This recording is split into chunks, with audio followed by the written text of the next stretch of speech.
Hi guys, வாங்க டேஸ்டியான குருமா எப்படி செய்கிறதுன்னு பார்க்கலாம்.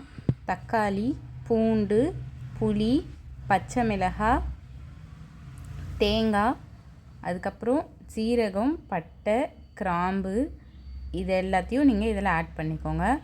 இது எல்லாத்தையும் ஆட் பண்ணி கிரைண்ட் பண்ணி வச்சுக்கோங்க. ஒரு கடாய் வச்சு எண்ணெய் ஊற்றி வெங்காயம் ஸ்லைஸாக கட் பண்ணி அதை நல்லா வதக்கி எடுத்துக்கோங்க. கோல்டன் கலர் ஆனதுக்கப்புறம் நம்ம வெஜிடபிள்ஸ் எல்லாத்தையும் ஆட் பண்ண போகிறோம். கேரட், நெக்ஸ்ட் பீன்ஸ், உருளைக்கிழங்கு ஆட் பண்ணிவிட்டு நல்லா வதங்க விடுங்க.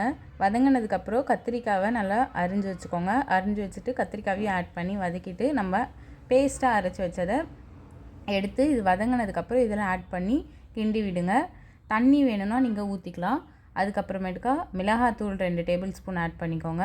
அதுக்கப்புறம் தனியாத்தூள் 1 டேபிள் ஸ்பூன் ஆட் பண்ணிக்கோங்க. ஆட் பண்ணிவிட்டு நல்லா இது எல்லாத்தையும் கிளறி விட்டுருங்க. லம்ஸ் இல்லாமல் மிளகாத்தூள் எல்லாத்தையும் நல்லா வதக்கி கிளறி விட்டுருங்க.